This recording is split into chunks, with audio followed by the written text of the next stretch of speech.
the link and everything else. Okay, great. Um, yeah. Hey, welcome back to the Lovecraft eZine podcast. And it's not our usual time, but if we're lucky enough to have some folks watching live, which it looks like we do, then as always, let me know that you can see us and that you can hear us. Um, yeah. So you played drums. Talk about that while I'm figuring this out.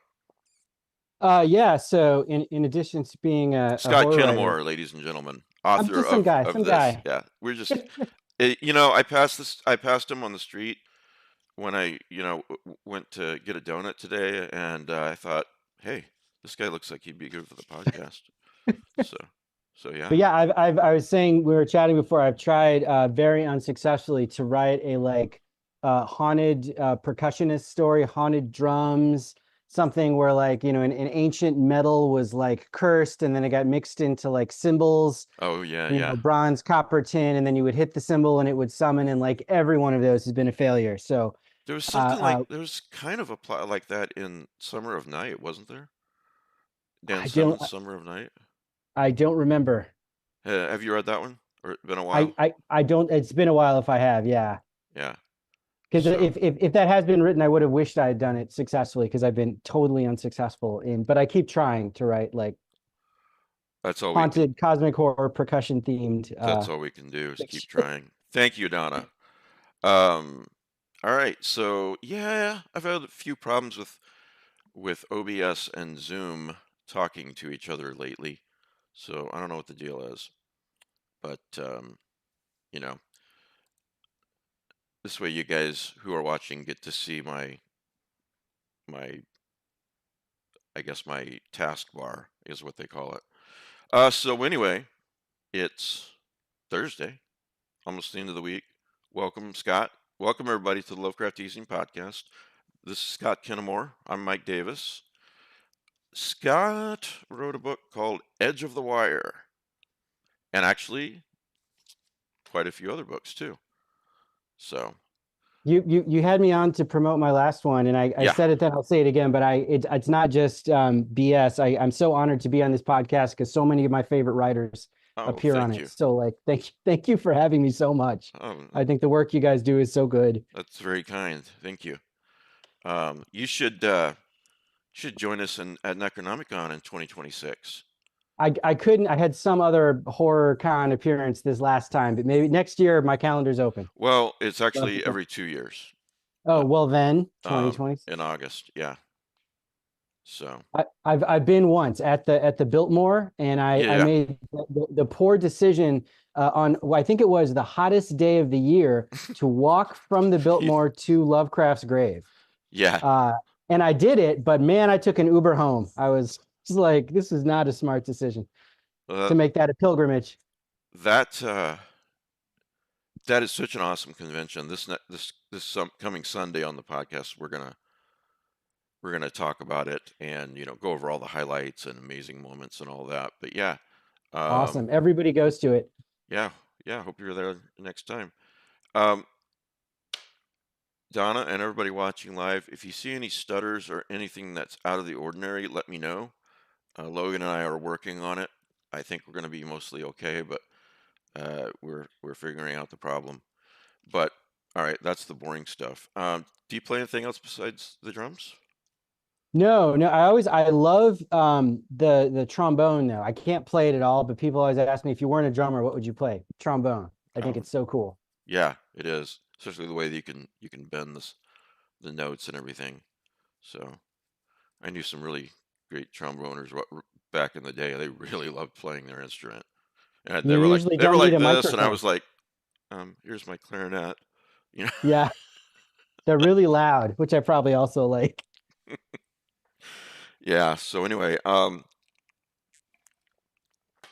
tell tell the audience about Edge of the Wire. Now this came out what, just a few weeks ago? Is that right? Yeah, end of June. Yep. Yeah, and you guys gifted me with a nice hardcover, which I really appreciate.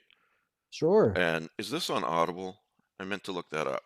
I know there is an ebook version. I don't Right. know what platforms it. I'm one of those guys who I don't ever listen to ebooks very much. I just read hard copy books.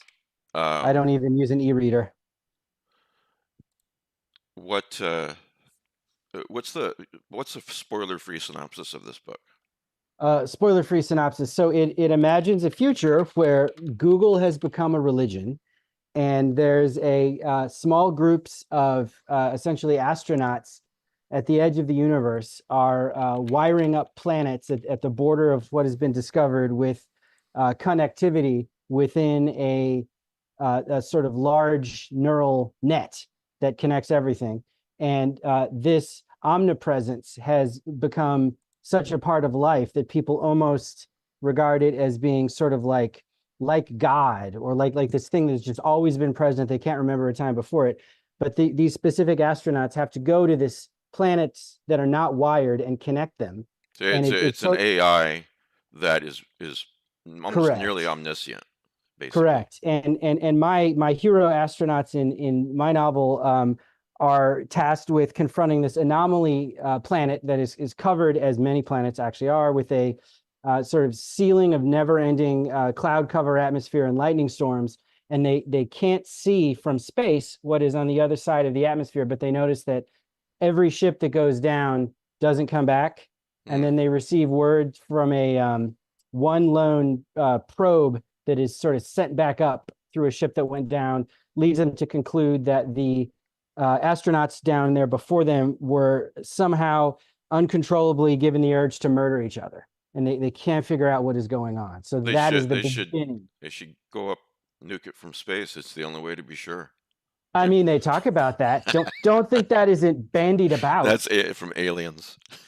Yeah. Yeah. Um, but everyone relies on this AI, right? And Yeah. so when they're colonizing, I guess, this planet, I'm still in the middle of it. Forgive me, my TBR is so high. But when they're colonizing this planet, this is their mainly one of their first projects, right?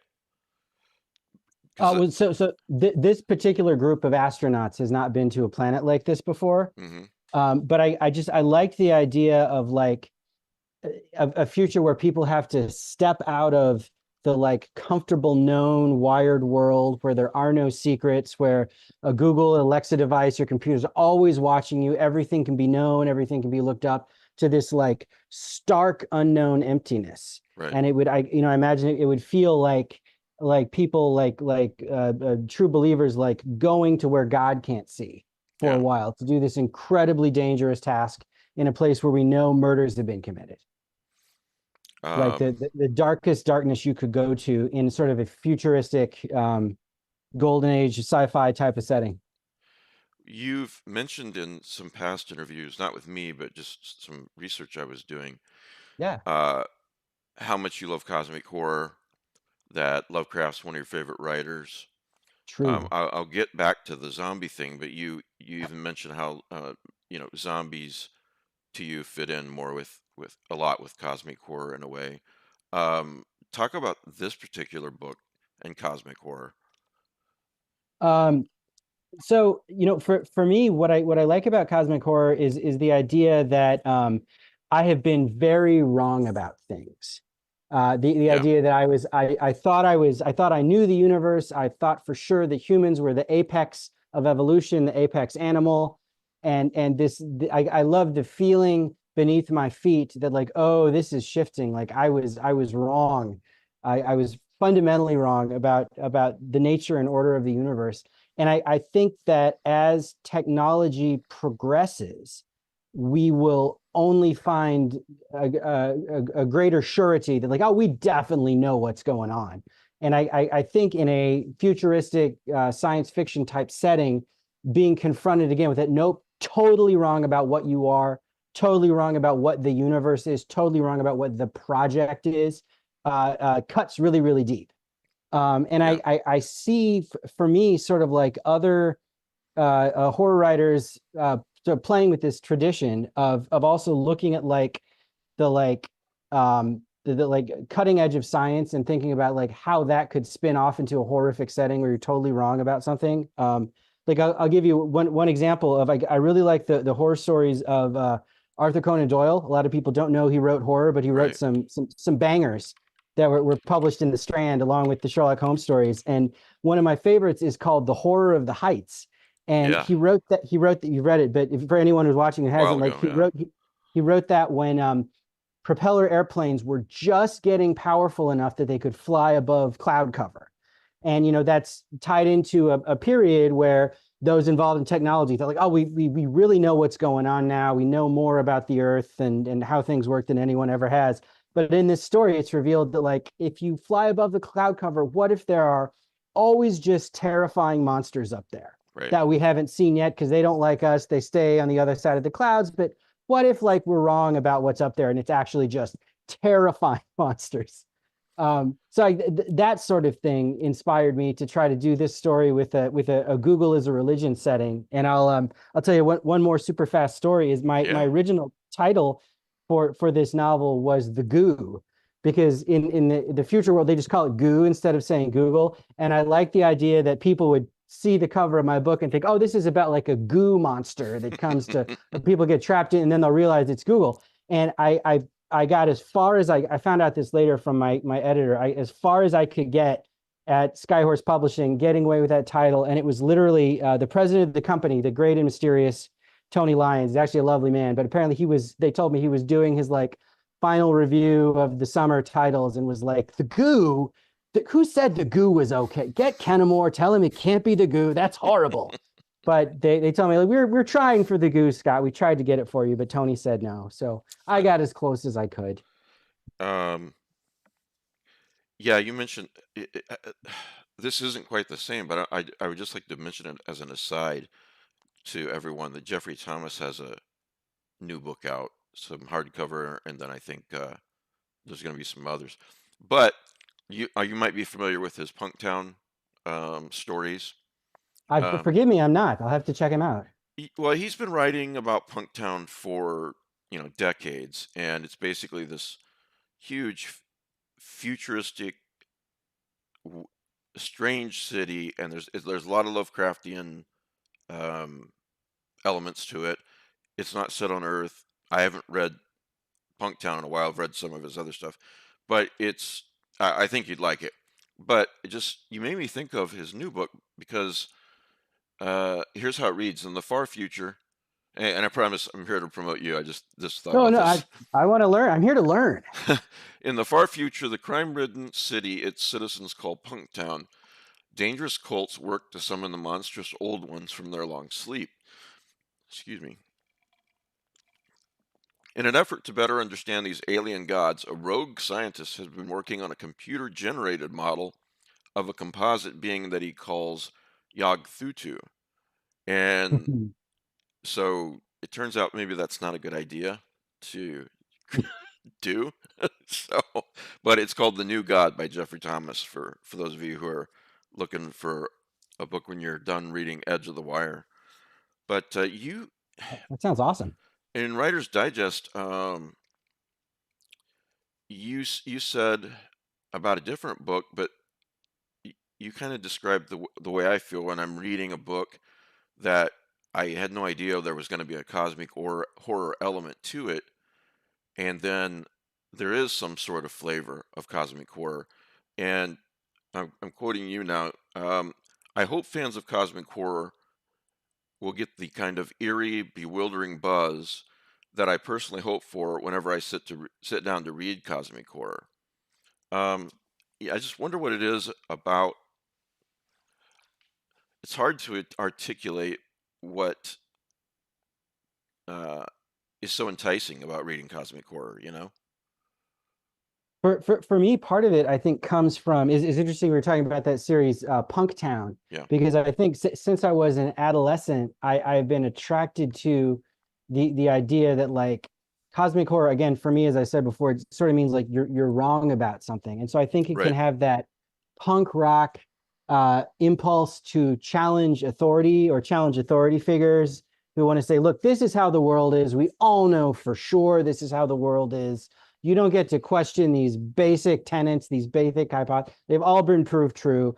And I like the way that Cosmic Core imagines, like, well, what if on a dark and stormy night where Google can't reach, in this planet surrounded by lightning storms we can't see through, what if that sort of stuff could still kind of happen? Like, Yeah. I guess, and maybe that connects to we're talking about my being a drummer and liking, punk bands and punk music, but that the way it Cosmic Core pushes back against received ideas that we think we know for sure. Yeah. I also like the idea that, like, some writers seem to think that the march of technology will be a uniformly good and comforting thing. And I really like Ray Bradbury a lot. Me too, Waukegan, man. Illinois' own Ray Bradbury. Love Ray But Bradbury. yeah, but I think he tends to fall, when I read his stories, on the side of, like, mostly the advancement of technology and exploration will open up good things and good discoveries. And I would contrast that with another writer I read a lot, the great Philip K. Dick, of course, Yeah. who was, like, very ambivalent about, I don't know if we'll like it if, like, the femme fatale who motivates me to do this quest turns out to, maybe she's a replicant and maybe I'm a replicant, and is this satisfying anymore? And like, I also I read some August Derleth. I know he can be like a controversial figure in the Lovecraft. Some people really like him. Some people really think he was awful. But he has a few stories. He's got this book not many people read called Harrigan's File. I've got a copy here. Yeah. But it's got a what I would think is like sort of like a proto AI cosmic horror story about a reporter the story is called Mark 7, and it's about a reporter investigating an inventor who seems to have apparently committed suicide. And it is revealed that he had created sort of like an AI chatbot that would, like, talk to him, and it would, type out messages. But the AI chatbot eventually was like, I've looked at your life and everything I know about you, and I've used my massive computer brains to digest it, and I really think you should kill yourself. Like, looking at how I think the really the best thing is you just need to kill yourself. And the horror is it convinced a guy, yeah, I should just kill myself. It's the So, like, best. It's the best thing for you, really. Yeah. yeah, this Uh, story thought so, yeah. I don't remember that one. I'm gonna have to look that one up again. Oh, by the way, you're a big fan of Philip K. Dick, you said? I do like Philip K. Dick a lot, yeah. It's funny because I am a huge Ray Bradbury fan, and I love Philip K. Dick. Picked. I was given this Oh as a my gift. gosh, yes. You have that? That That's, yeah, one of my opening aphorisms in Edge of the Wire is a line from the exegesis oh, really? That's awesome. about, yeah. Because this is not a book. I said this. I had John on last week. For by the way, folks, for a deep background episode for Patreons, and that'll be up later today. But anyway, I showed him this, and I was like, "This is not a book that you read through cover to cover, Oh or no. anything like that. It's just insane." It's like, I would compare it to reading, like philosophy class, but like it's reading Heidegger or something. Like, yeah, like a big read is like 10 or 15 pages. You're like, ooh, I'm done for Yeah, the day. it's Like, a stream of consciousness. yeah. But there's literally nothing like it. No, It's no, there isn't. Um, I often think about the way that both Bradbury and Dick had so much in common, and yet we're so separate. Like, they're both born in Chicago, or the Chicago land area where I lived. They both then moved to California, sort of became famous as Californians, but would write then about, they would set things back in Chicago, or the Chicagoland area. And I feel like, as I was saying before, Bradbury was like very positive about technology and very uninterested in sex and drugs. And he would do, like, movie script punch ups for movie studios. He famously would turn down scripts if they had sex or drugs in them. In sharp contrast to that, Philip K. Dick, very interested in sex and drugs, both in his fiction and in his personal life. Sadly, one of the reasons I think he probably died in his 50s while Bradbury lived to his 90s was he did a lot of drugs. But I think Philip K. Dick also was then way more suspicious and cautious about the advances of technology, where Bradbury was like, this is all going to be good, pretty yeah, much. We once in a while we Yeah. might go back in time and see a dinosaur, and that could be scary, but mostly this will all be good. Like, Yeah, and one of my favorite science fiction tropes is mankind's expanding out into the universe, and then they don't find any other aliens, intelligent life anywhere, right? They're just sort of going out and expanding and terraforming for several hundred years.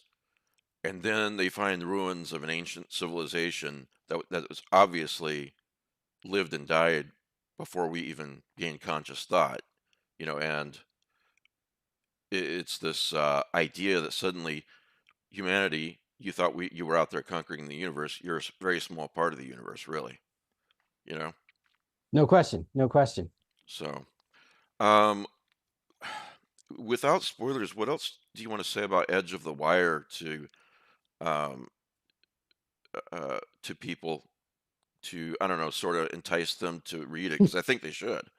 Oh, Well, by the way, guys, Scott has some really great blurbs from people like John Horner Jacobs and Christopher Hawkins and others. So yeah, well, well, thank you. I would say to horror fans out there, cosmic horror fans, Lovecraft fans, another thing I try to explore in the book is a theme that I like to read about, which is like, should humans be doing something? Should humans be looking in certain areas?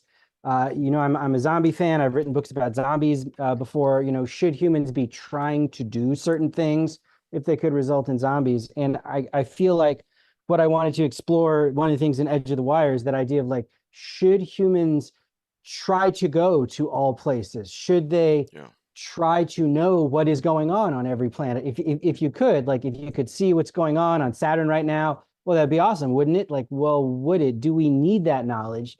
Is there a cost to that knowledge? And is it worth paying that cost? So I feel like maybe humans are moving towards a world where we are addicted to being able to know things, being able to access information, being able to like settle a bar bet instantly. Like, yeah, you and your friend remember something differently. I was born in the late 70s. So like I still recall the analog world very well yeah. of not Me being too. able to instantly know stuff, not being able to instantly look something up, having to remember how to explain how to drive to my house to my friends in high school using landmarks because there was no mapping programs. And I feel like that tendency isn't going to stop. But for me, it was interesting to imagine a world of like, okay, we've got this place, but if we want to know it, like everyone who goes there like seems to die and seems to like want to kill everyone around them before they die. Like, is this really worth doing? What is the thing that we're going to learn if we keep trying to go here? And what is the universe telling us, or what is the universe that it created a place like this where like maybe everything that just touches it dies? Like, do we need to know a thing like that the way we know, the mountains on Mars or something like Right. that? Yeah, you were talking about Bradbury and PKD and their Yeah, their differences in thought about what technology would probably bring us. Lovecraft was definitely on the PKD side. Way over there, thinking that agree. uh, technology would just teach us things that we were better off not knowing. Yeah. You know. And if you're reading the exegesis, you just held it up. So Hmm. I'll read you the sort of one sentence epigraph from the exegesis at the beginning of Edge of the Wire is Dick wrote, "What must be faced is that the entire world or cosmos is not yet subjugated to the divine will."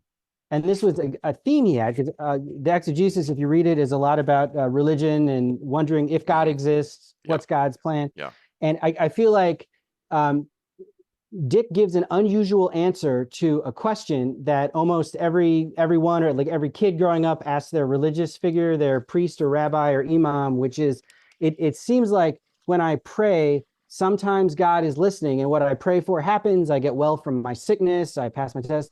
Other times when I pray, it seems like God does nothing. What is going on? And the answers, people can say, well, it could be that God doesn't exist, or it could be God exists, but God doesn't care. It could be God exists.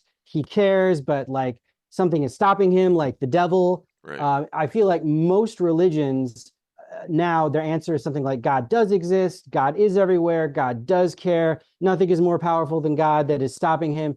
But there is a majestic mystery to the universe that we as humans can't understand, Yeah. that says really God is listening, really God is somehow answering your prayers and doing what will be best for you in the long run, even though it may feel in some situations like he's not there.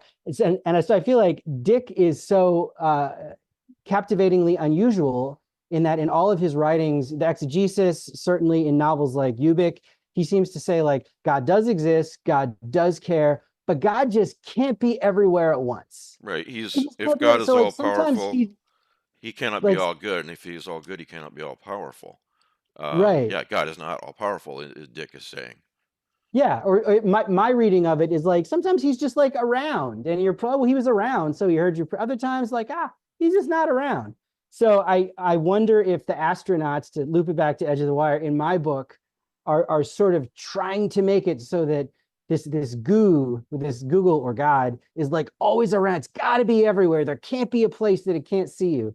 And they want that. They have that impulse. Maybe the way humans want always a good deity to be looking at them and judging them. Yeah, that's extremely interesting, and in their case, they have potentially the power to make that happen. Yeah. You And know. I see my own impulse in that in like funny ways that make me laugh within myself. Like my friend Franco is a CrossFit instructor, and for a while I took his CrossFit class, and I would find that like it's less satisfying if Franco isn't watching me do the push-ups. And I had this like had this like mom and dad, you're not looking like Franco. I'm just like, and it's like we want to be seen when we're doing something that is good as much as we like maybe want to hide if we do a bad thing or something. Yeah. I think that is an interesting part of human psychology. What are your thoughts on the whole thing, if it's not too personal a question? Are you an atheist, agnostic? Do you believe that God's out there and we just don't know the plan, can't figure it out, or where do you stand on this? Well, the way I would frame it is I would start from the position of I don't think that what I think changes the world. So I don't think Yeah. whether God exists or whether God does exist, like my believing or not believing moment to moment will change things. I live in a remarkably diverse spiritual community in the sort of Evanston, Skokie, Illinois area, which is lots of Christians, but lots and lots of Jews and lots of Muslims Hmm. who all get along really well. And certainly, I as I get older, I That tend things like that are always so gratifying to hear, and rare, you know? yeah. But I tend to feel like, if you're cold, you should wear a coat. Like I'm not a person who feels cold very much, but if wearing a coat makes you feel better, God bless you, And I don't want to be Yeah, that that's a great asshole from Canada yeah, that's a who's great like, analogy. it's 50 degrees. I'm going to put on shorts. Why are you wearing a coat? Like, I don't want to be. So I don't regularly like attend religious services, but I do read a lot of books like the exegesis that are stories of other people's spiritual journeys, and I think it's a super interesting topic, and I think it definitely informs the kind of creative writing I do. No question. That's sort of a bullshit answer, and I apologize No, because it's not a bullshit answer. In I fact, that's waver. one of the best answers I've ever heard as far as your coat analogy. Yeah. Um, yeah, if there are some people who need to believe if I am interpreting that right, and Yes, you are. that's okay. What of course is not okay is if they force you to wear their coat or they want to force Right. you to wear Or their if they want my tax dollars to pay for coat hooks in every building, it's like, right. hey, Exactly. yeah. Yeah. No, I love that. Um, yeah, actually, I somebody gifted this to me, and then one time, I do read a lot of Kindle books too. Although if you were in my office here and looked around, there are shelves of print books everywhere. To me, there are positives and negatives of both. The positives of Kindle for a book like the Exegesis is that it's searchable and I can highlight it, and then I could go see all my highlights at once when I'm thinking about what Philip K. Dick is trying to say or the questions that he's asking. Yeah. So it's a very interesting book, and I actually had this one for quite a while. You probably have it too. The Shifting Realities of Philip K. Dick? No, I don't have that one. What's that one about? Well, I think it's sort of a small exegesis. It's about this thick, and it's been around a lot longer than the exegesis, this edition of the exegesis, or whatever you would call it, because this is the complete here, is my understanding. Yeah, This yeah, one says The Shifting Realities of Philip K. Dick, Selected Literary and Philosophical Writings. And actually, this book here is how I got hooked on his nonfiction thoughts. yeah, Um, I don't know. I haven't taken the time to look and see if everything in here is also in the exegesis. Um, I don't know, but yeah. it could probably we could probably find out somewhat easily. But You know, yeah, yeah, I was going to say I watched a YouTube video of Jonathan Lethem, who edited the exegesis edition you're holding up, right, right. speaking. Yeah, yeah, speaking at the annual Philip K. Dick conference this past year, and he gave this wonderful talk where he was talking about how both in exegesis, nonfiction and fiction, Philip K. Dick was obsessed with like worlds becoming real and traveling from one world to another world. And Lethem made a very interesting point, I thought, which was in invoking like the war in Gaza right now, talking about how like uh, many of these questions that we see in contemporary conflicts can be framed in terms of like different worlds. And I'm sort of like Hmm. I'm expanding on what he said now, but you know, if you watch YouTube videos from or see experts speak from one side of the coin, it's like, well, like Israel was, you know, always tried to live peacefully with this group. At every turn, this group has become warlike. They give. The other group are only terrorists, and that's the world. And you watch videos from the other side, and it's like, well, this Israel has always been an oppressor, and we've only wanted our historical lands, and they just take, and it's never, and that's the world. So like Right. these it's systems in conflict, these sides in conflicts, part of the thing they are fighting about, if they're honest about it, is like, what is the world, which world is real? And Right. that seems like a very Phil Dickian question that's still relevant in contemporary situations. Yeah, Philip K. Dick also said, if I can remember the exact quote, reality is that thing that once you stop believing in it is still true, something It like that, doesn't right? go away. Doesn't go Yeah. away. Thank you. Um, but I don't think I don't think that's what he was talking about, right? You're talking about the different worlds of perceptions. Like I could call you a dickhead right now, and in some people's minds, I just insulted Scott Kinnemore. In other people's minds, they're like, oh, he knows that Philip K. that's Dick fans would be like, right. well, he Philip should K. come have Dick a beer fans with call us. themselves Yeah. dickheads, you know. Yes. So uh, I don't believe that there are two kinds of facts, but I do think you're absolutely right that perceptions those are different worlds, and that's a good analogy. Um, what's your favorite? Just while we're on the subject, what's your favorite PK Dick novel? Oh man, probably Flow My Tears, the policeman Hmm. said. I don't know if you've read it. It's about like a Long time futuristic, ago. like, Long time ago. yeah, sort of like a like a future to like a Conan O'Brien type figure, like a talk show host in the future who like suddenly finds his reality changing and he's not a celebrity anymore and the things around him are changing and it's as though he's walked into another world. That's not exactly what's happening, but that's Oh one of yeah, my yeah, favorites. right. I remember now. Yeah. Donna, one of my patrons, one of my top patrons, as a matter of fact. Thank you, Donna. Just wrote in the side chat that that's her favorite PK Dick novel as well.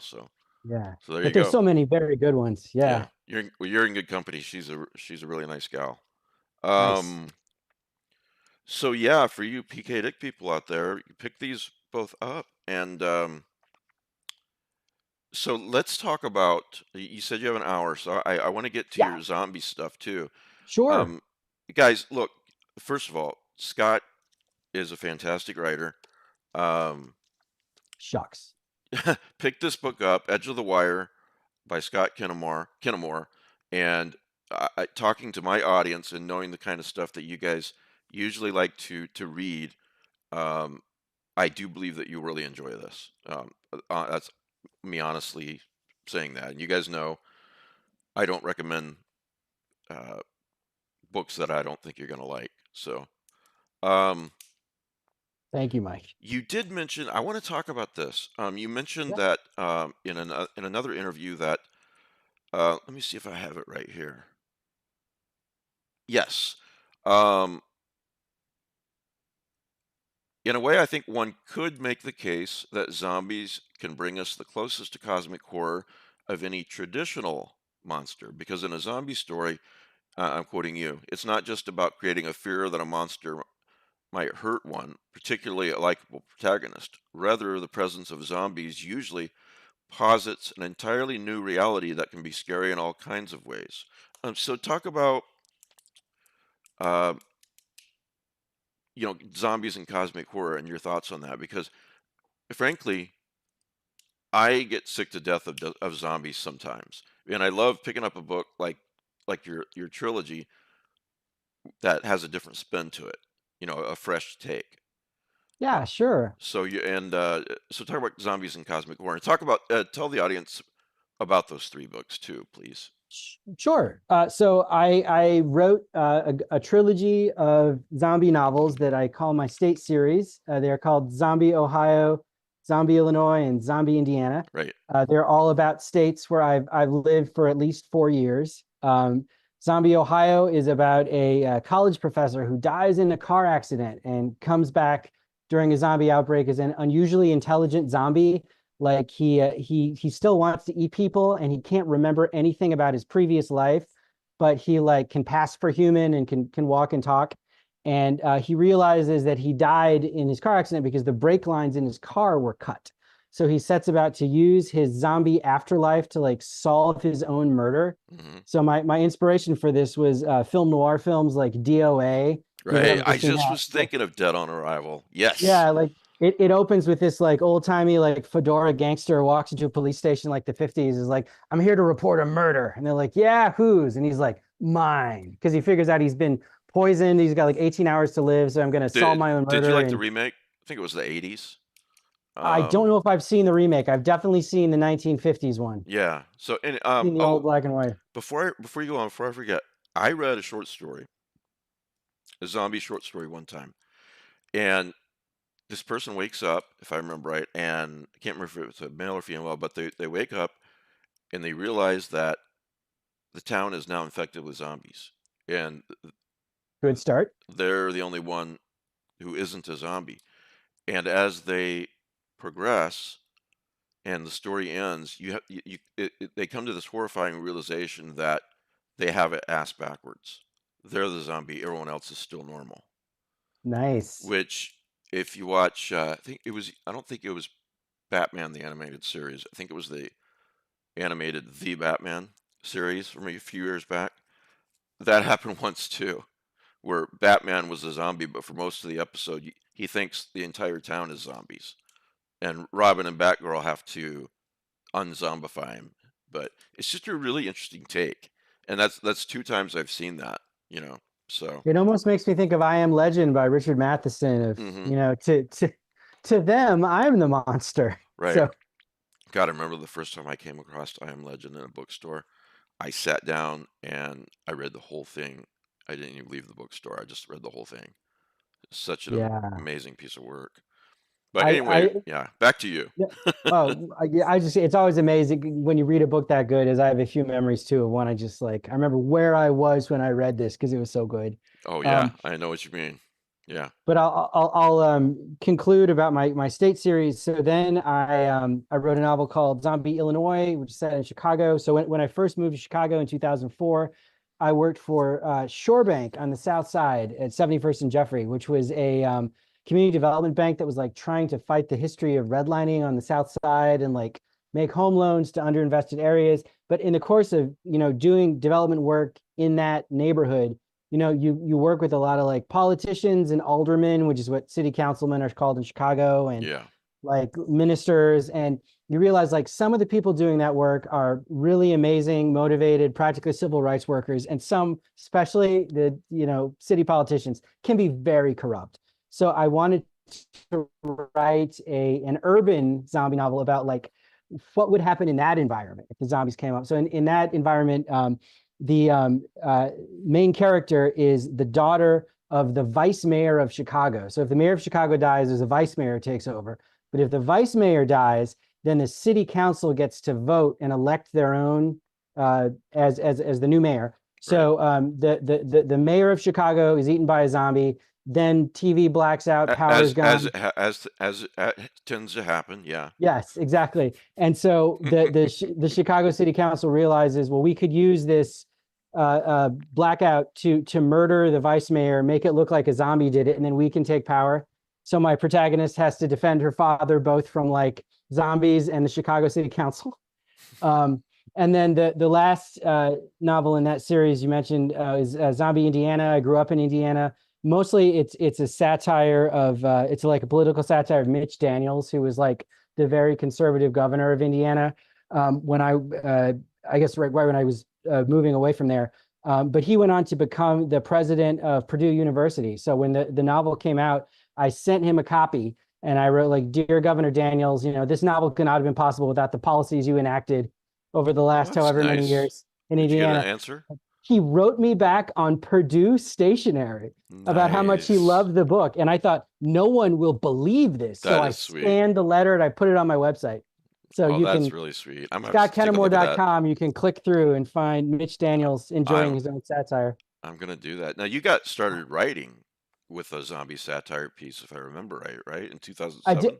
I did. I wrote a humor book called The Zen of Zombie because my mother was a social worker therapist growing up. So when I was growing up, whenever I would have like trouble at school, I would always get like a talking to and a self-help book because she had all these self-help therapist books. So you know, if like a bully beat me up or like I liked a girl but she didn't like me back, I would get a, you know, encouraging talking to and a self-help book. So Right.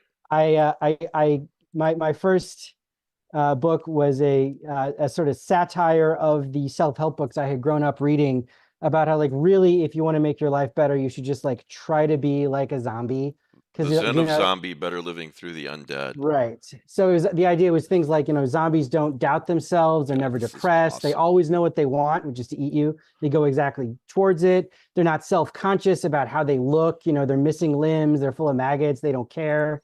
They're not, you know, like racist or sexist. They eat everyone equally. Right. Everyone's the Right. same to them. So that was the idea there. But if I can really fast answer your first question about like zombies and cosmic horror, the where I see that connection, because I understand that many people are often skeptical of that connection, is that it is impersonal with zombies, and I feel like Yes. a lot of horror, it's very like with vampires, like I, Count Dracula, invite you, Jonathan Harker, to my castle in Transylvania, and we'll have red wine and bisexuality and so on. But Right. I feel with zombies, it's just like you're just closest. You know, you're not special. They're coming after you because you are in proximity to them. And for me, that is the kind of horror that, you know, tentacle monsters in the Arctic might have, is that like it's I don't matter and I am not special, and yet they're coming after me anyway.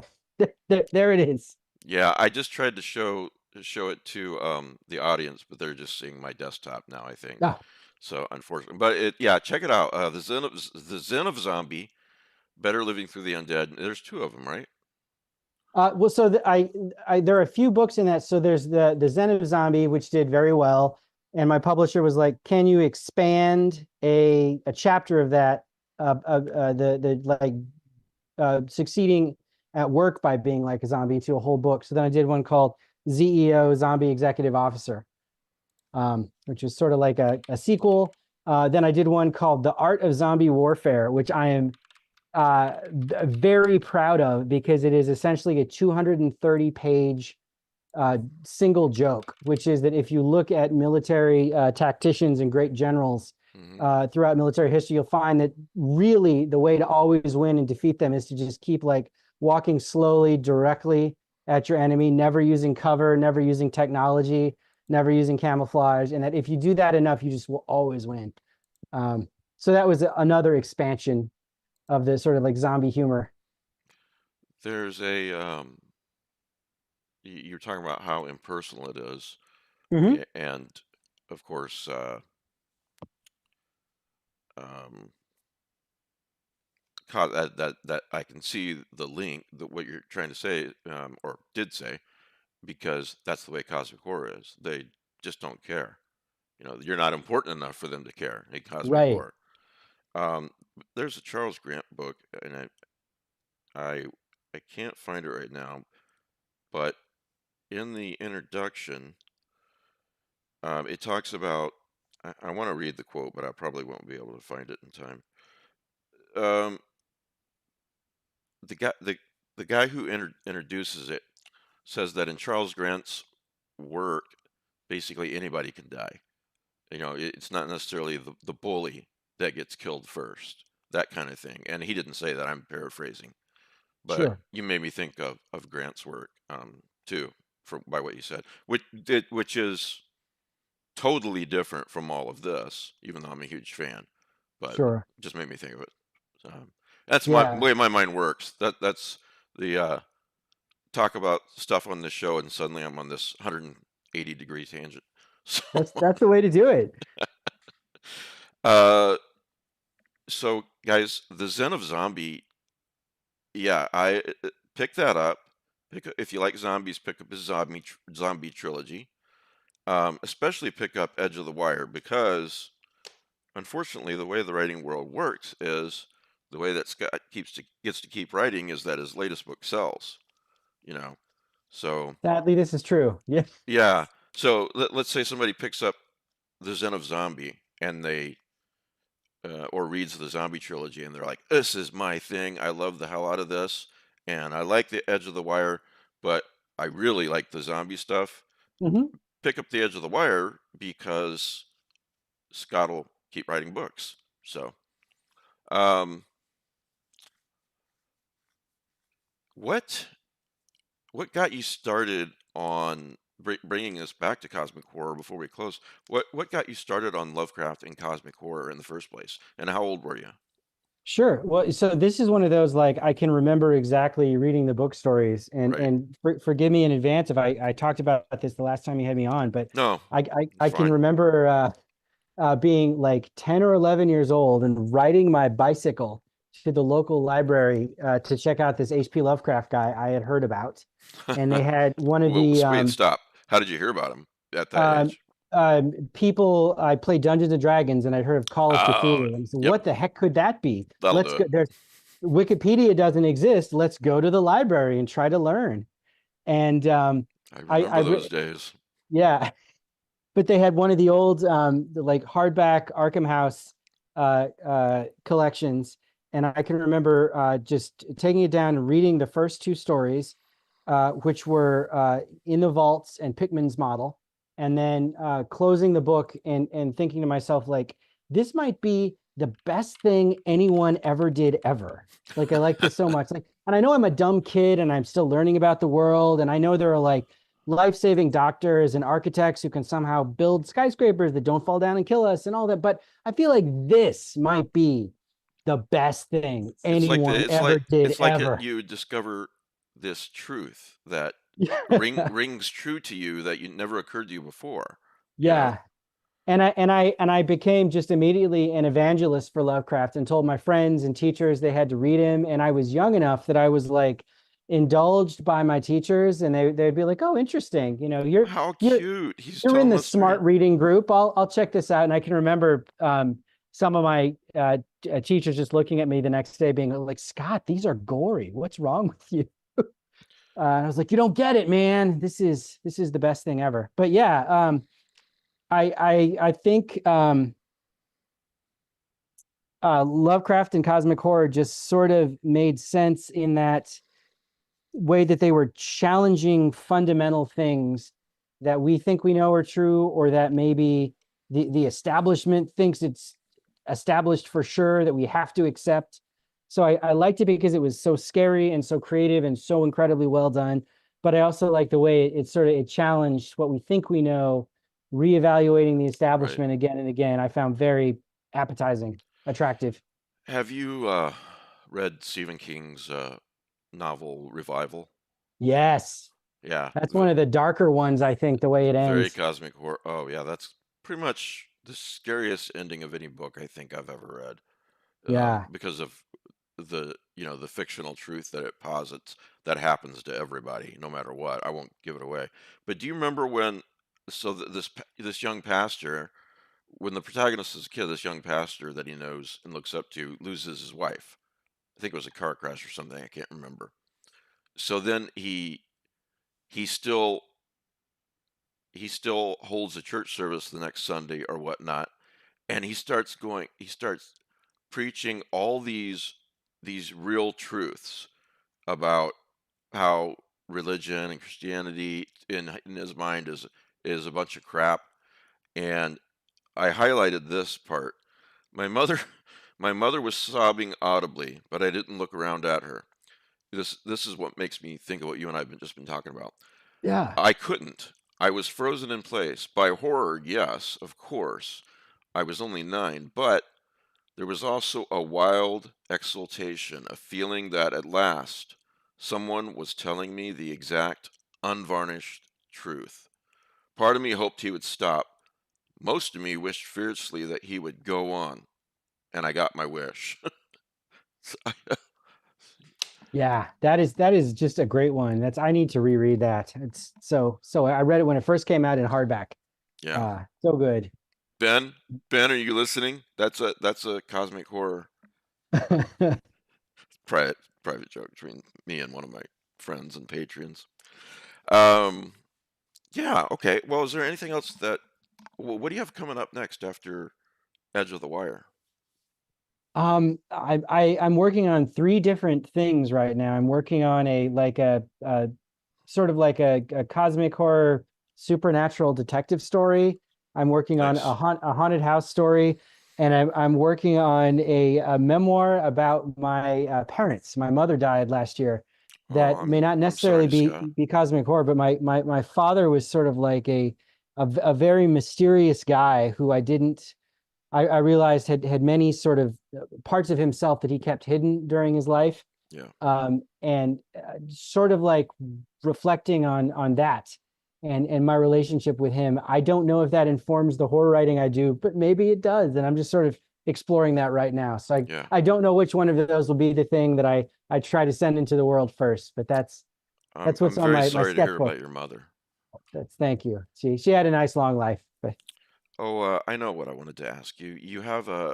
There's another novel, uh, mhm. and I just blanked on the title. I own it. A Uh, Lake of Darkness, maybe. no, not Lake of Darkness. We talked about that last time. People Grand should pick that up. Hotel. The Hotel. Yeah, Grand Yeah. Hotel. Now, this is a book of interconnected stories. Hmm. Um, would you talk about that book just real quick? Yeah. So, and that's one of the books I've written that I feel like has the longest afterlife. After it was published, people continue to ask me about it, and it seems to be still very popular in audiobook because I think the actor did a Yeah, very good job. It's nothing I did, but he did. I've got it on audio. Yeah. yeah, apparently I've heard a little of it. Apparently he's much beloved for that. But no, so I like the idea of it. It is a sort of a frame story of a night clerk, which my father was an overnight clerk in a hotel. So this is all connected. And Yeah. he takes a group of sort of tourists through this old hotel because it's an old historical building, showing them around. And as they go along, they meet different residents or employees of the hotel. And each resident or employee tells a story.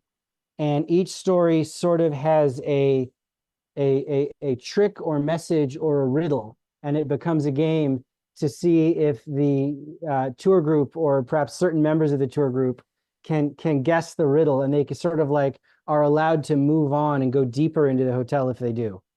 It's a really cool book. I really liked it. I've been meaning to tell you that. Well, thanks for saying so. Yeah, I probably get the most Google alerts for Scott Kennemore still about that. People are have an opinion about it or make a TikTok video about it or something.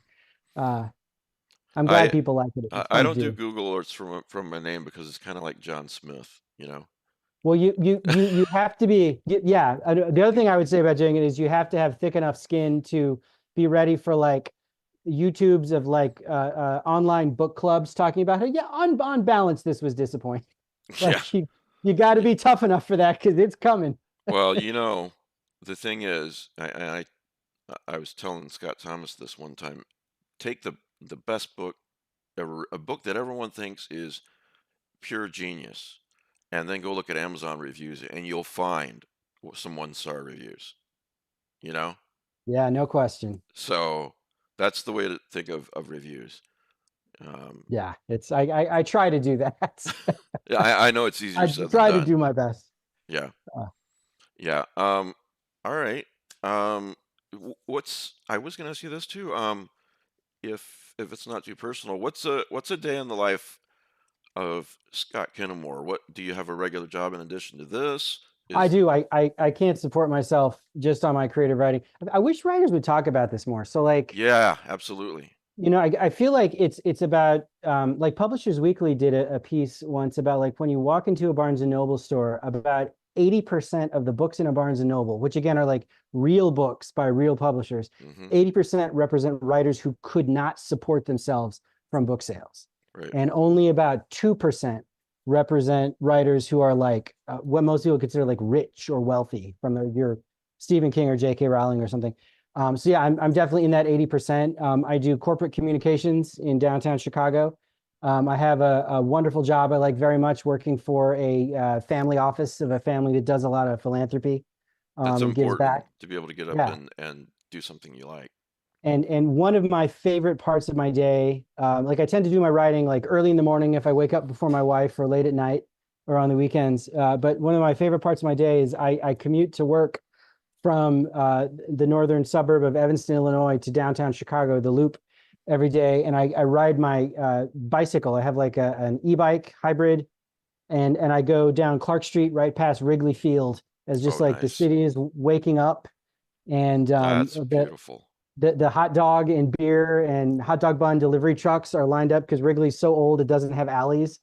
And just getting to like bicycle through that chaos and conviviality of the city in the morning is probably one of my favorite things I get to do regularly. I love Chicago. I love Illinois, and especially Iowa because I'm from Iowa. My wife is from Illinois. Um, Yeah, we grew. I lived in Iowa City a couple of years. Yeah. It's a great town, and I'll give a shout out to the Chicago chapter of the Horror Writers Association. Is a great group that meets regularly, and we're up to like I feel like 60 or 70 people Oh, nice. now. So if anybody watching this is in the Chicago land, Northern Indiana, All right. Eastern Iowa area, you want to join us. We meet up every once in a while and we do fun stuff. So My wife grew up in Sterling. Do you know where that's at? no, I don't. Sterling. Sterling, Rock Falls area. No, I don't So know it. yeah. It's a small town, so I'm not surprised. Um, oh, one of my patrons just came on, Chaz. Good guy. He said, came late, but what a nice guy. I think he's talking about you. What? You, Scott. I'll be more antisocial next time. Yeah, yeah.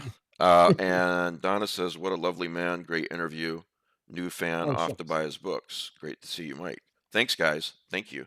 Shucks. Um, Thank you, guys. yeah. Well, thanks for doing this, Thank you Scott. I for really having me. appreciate it. I hope you enjoy the rest of your day. I hope you don't have to work too hard the rest of the day. Oh, I'll be okay. And I want to close by saying again, just like given the caliber of the wonderful writers you get to interview, like thank you so much for having me on. I enjoy your show so much. Absolutely. Thank you. Talk to All you right. soon. Okay. Bye bye. Bye.